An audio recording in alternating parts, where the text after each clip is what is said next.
नमस्कार मंडळी. तर आज आहे फाल्गुन पौर्णिमा. आज आहे होळी. तर मी तुम्हाला होळी सणाची कथा सांगणार आहे.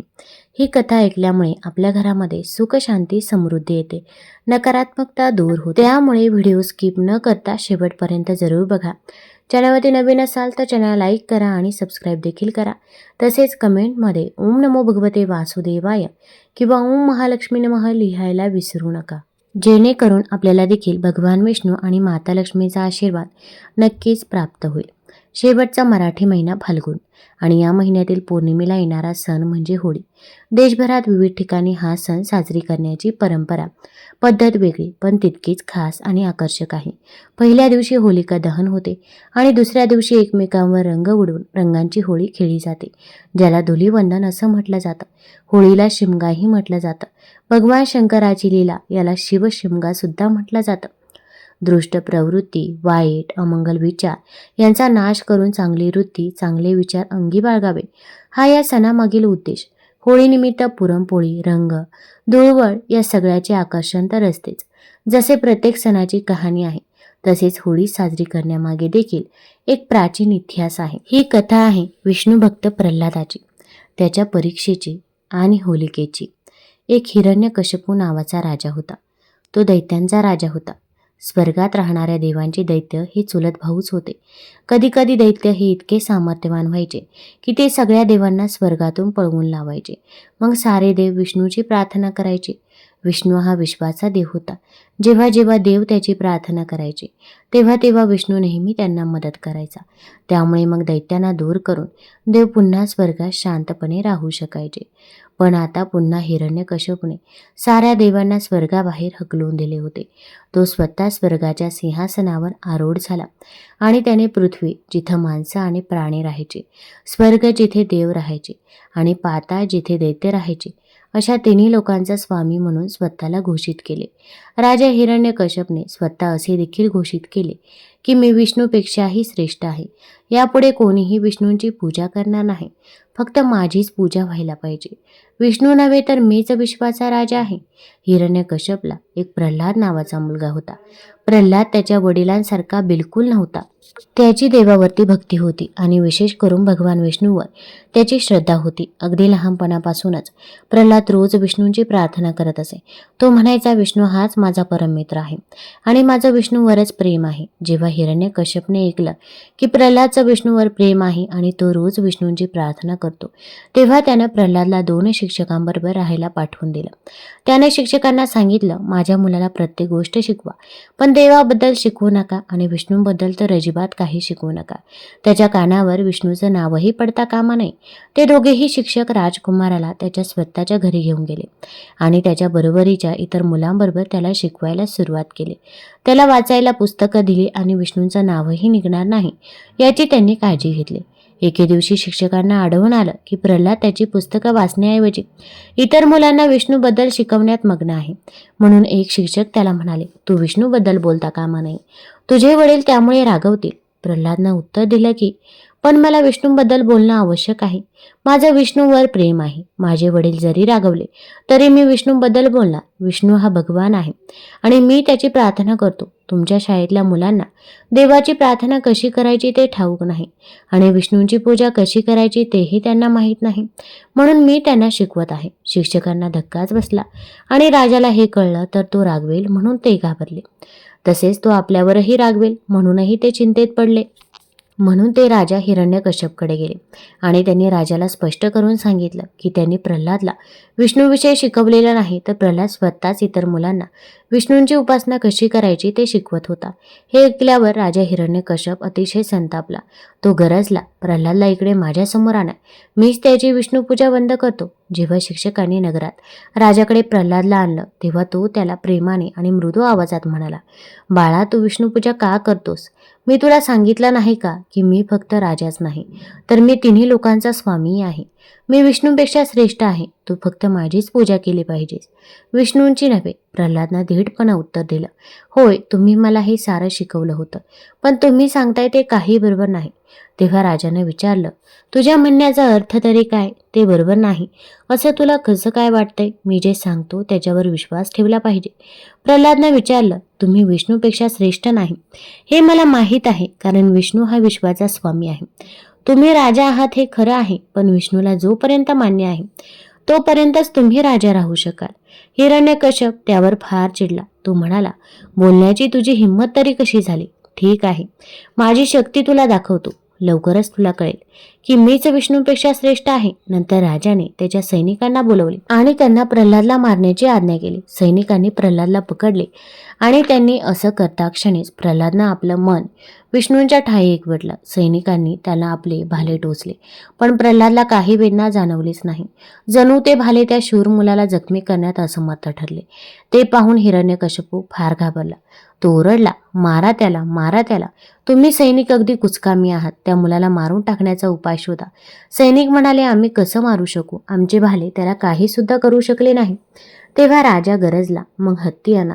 एक मधोन्मध हत्ती आणा. असा हत्ती चटकन त्याला चिरडून टाकेल. नंतर एक माजलेला हत्ती राजवाड्यातल्या पटांगणात आणला गेला. मग सैनिकांनी प्रल्हादला पकडलं आणि ते माजलेल्या हत्ती समोर टाकलं. पण प्रल्हादचे मन विष्णूवर केंद्रित झालं होतं आणि त्या माजलेल्या हत्तीचे पाय त्याला चिरडू शकले नाहीत. प्रल्हादचे शरीर जणू लोखंडाचं बनलं होतं. हिरण्यकश्यप पुन्हा किंचाळला, या मुलाला मारण्यासाठी आणखी एखादा मार्ग बघा. समुद्राजवळ एक उंच कडा आहे, त्याला त्या कड्यावरून भिरकावून द्या. सैनिकांनी प्रल्हादला उचलले आणि कड्यावरून भिरकावले, पण प्रल्हाद एखादे फूल जसे गवतावर अलगद पडावे तसा अलगद पृथ्वीवर तरंगत आला. राजा संतापाने म्हणाला, मारा त्याला, मारून टाका. त्याला मारण्याचा आणखी एखादा उपाय योजा. सैनिक म्हणाले, त्याच्यावर विष प्रयोग करूया. विषापासून काही त्याचा बचाव होऊ शकणार नाही. त्यांनी प्रल्हादला विष खायला दिले, पण विषाचा सुद्धा काही परिणाम झाला नाही, कारण प्रल्हाद मनापासून सतत विष्णूंचा धावा करत होता. त्यावर मग राजा म्हणाला, त्याला विहिरीत फेका. त्याला विहिरीतून बाहेर येऊ देऊ नका. म्हणून मग सैनिकांनी प्रल्हादला एक खोल विहिरीत टाकले. दिवसेंदिवस प्रल्हाद विहिरीत राहिला. आपले डोके पाण्याच्या वर ठेवून तो विष्णूंच्या चिंतनात मग्न होता. तो म्हणाला, मला ठाऊक आहे की विष्णू नेहमीच माझ्याजवळ आहे आणि माझी विष्णूवरच भक्ती आहे, आणि त्यामुळे प्रल्हाद काही विहिरीत मरण पावला नाही. मग राजा म्हणाला, आता मला जादूचाच वापर करायला पाहिजे. शक्य असेल तितक्या श्रेष्ठ जादूगारांना बोलवा. देशातील श्रेष्ठ जादूगार आले आणि राजाने त्यांना आपल्या जादूचा वापर करून लवकरात लवकर प्रल्हादला मारून टाकायला सांगितले. त्या सर्व जादूगारांनी खूप म्हणजे खूपच प्रयत्न केला, पण त्यांच्या जादूचा काहीच उपयोग झाला नाही. ते काही प्रल्हादला मारू शकले नाही. प्रल्हाद फक्त विष्णूबद्दलच विचार करायचा आणि बोलायचा. अर्थातच त्यामुळे त्याचे मन शांत आणि आनंदी होते. प्रल्हाद पुन्हा म्हणाला, विष्णू नेहमी माझ्याबरोबर आहे. माझं विष्णूवर प्रेम आहे, म्हणून काही मला अपाय करू शकत नाही. नंतर हिरण्यकश्यप राजाने सैनिकांना आज्ञा केली की त्याला पाताळातून आणलेल्या भयंकर सर्पांनी बांधून टाकावं. ते सर्प बळकट दोरांपेक्षाही बळकट होते आणि अशा सर्पांद्वारे सैनिकांनी प्रल्हादला बांधून टाकलं. हिरण्यकश्यपू रागाने म्हणाला, आता त्याला समुद्राच्या तळाशी भिरकावून द्या आणि त्याला एका डोंगराने झाकून टाका. त्याला तिथेच मरू दे. तो काही लगेच मरायचा नाही, पण मरेल नक्कीच, अगदी निश्चितच. त्याला त्या भयंकर सर्पांनी बांधून समुद्रात फेकलं गेलं आणि वरून डोंगरानं झाकलं गेलं. तरी सुद्धा प्रल्हादचे मन विष्णूवरच केंद्रित झालेलं होतं. तो पुन्हा पुन्हा विष्णूंची प्रार्थना करत होता, हे विश्वदेवा, हे विष्णू, मी तुला अभिवादन करतो. अशा प्रकारे विष्णूंचा विचार करत असताना आणि विष्णूंचे ध्यान करत असताना त्याला विष्णू त्याच्याजवळ आहे असे जाणवू लागले.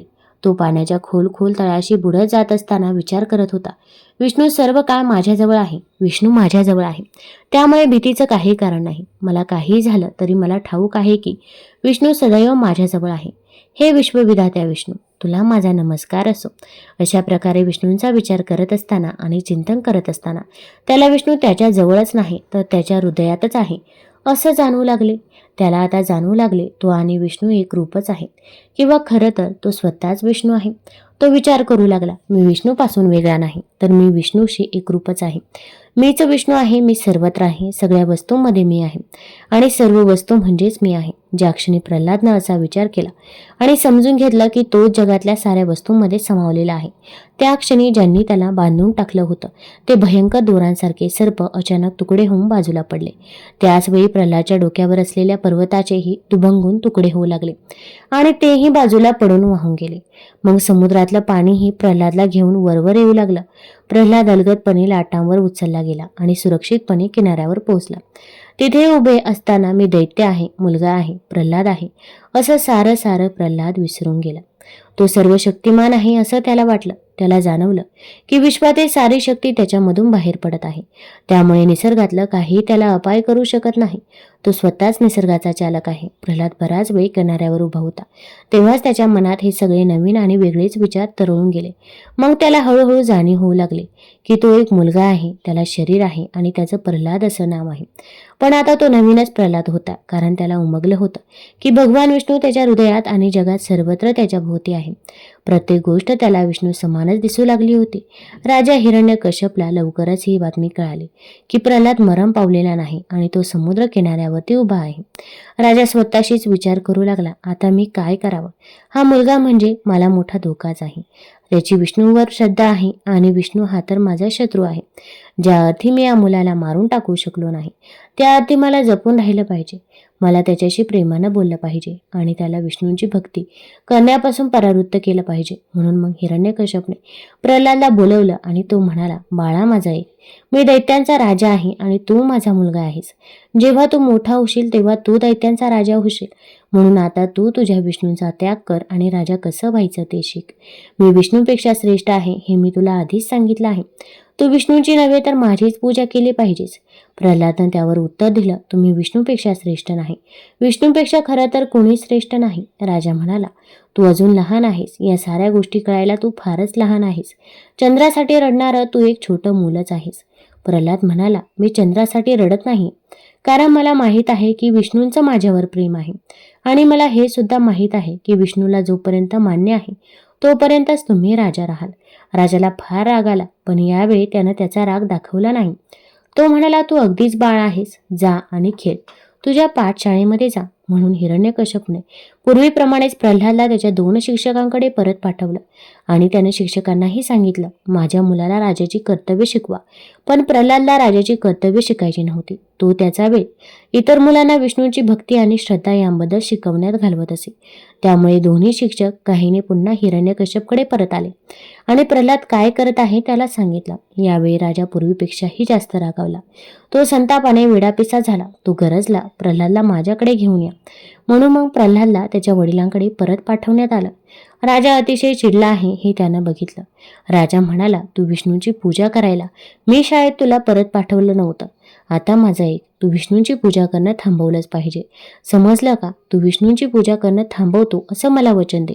जर तू मला तसं वचन दिलं नाहीस तर मी तुला आत्ता आणि इथेच ठार मारेन. तू काय करायचं ते ठरव. प्रल्हादनं शांतपणे उत्तर दिलं, विष्णू हा विश्वाचा ईश्वर आहे. तो सगळीकडे आहे, सगळ्या वस्तूंमध्ये आहे. त्याला आदी अंत काहीच नाही. विष्णूंपेक्षा श्रेष्ठ कोणीही नाही. म्हणून फक्त एका विष्णूंचीच पूजा करायला हवी. हिरण्यकश्यप अधिकच संतापला. आता फक्त प्रल्हादला मारण्याचे सर्व प्रयत्न अयशस्वी झाले होते. मग एके दिवशी हिरण्यकश्यप आपल्या मुलाला कसे मारावे जेणेकरून त्याचा मृत्यू निश्चित होईल या चिंतेत बुडाला. मग त्याची बहीण होलिका त्याच्याकडे आली आणि म्हणाली, भाऊ, इतक्या महान आणि शक्तिशाली राजाला मी इतके काळजीत पडलेले पाहू शकत नाही. मी तुला सर्व चिंतांपासून मुक्त करण्याचा प्रस्ताव घेऊन आले आहे. तेव्हा हिरण्यकश्यप आश्चर्यचकित झाला आणि म्हणाला, होलिका बहिणी, कसला प्रस्ताव? मला सर्वात जास्त चिंता आहे ती म्हणजे माझा मुलगा विष्णुभक्त प्रल्हादजी.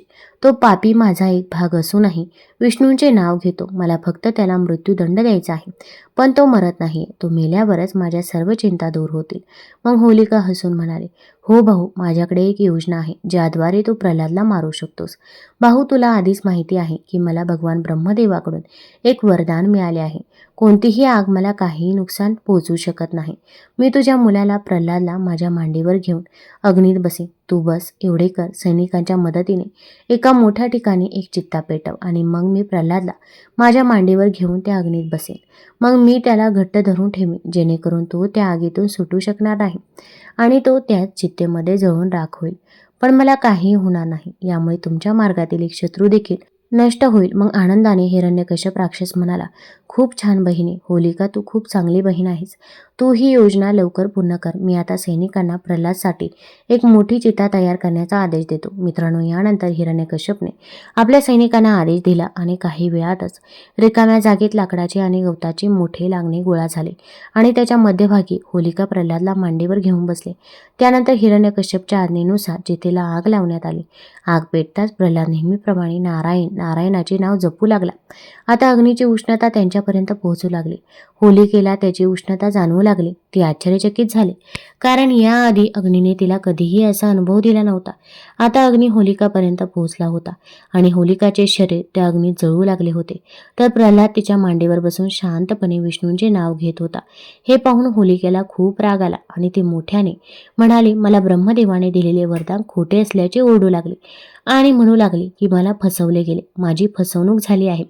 ब्रह्मदेवाचे वरदान खोटे आहे, मला वाचवा, कोणीतरी मला वाचवा. मग होलिकाचे शब्द ऐकून भगवान ब्रह्मा तिथे प्रकट झाले आणि म्हणाले, हे होलिका, कदाचित तुम्ही विसरत आहात की हे वरदान देताना मी तुम्हाला सांगितले होते की हे तेव्हाच प्रभावी होईल जेव्हा तुम्ही हे स्वतःचे रक्षण करणे किंवा इतरांच्या कल्याणासाठी वापराल. परंतु तुमच्या हाताने या वरदानाचा गैरवापर केला गेला आहे.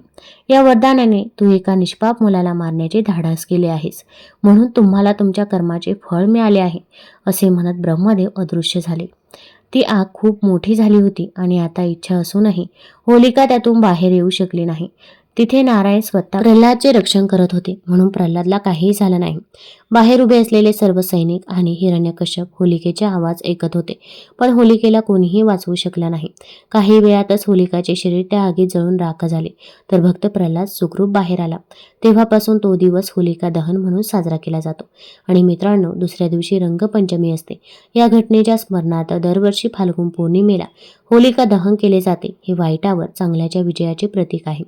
दुसऱ्या दिवशी रंगांची होळी साजरी केली जाते, जी प्रेम, सौहार्द आणि बंधुत्वाचा संदेश देते. हा सण आपल्याला शिकवतो की सत्य आणि भक्तीचा नेहमीच विजय होतो. पण कथा इथे संपत नाही. हिरण्यकश्यप आणखीनच रागावला.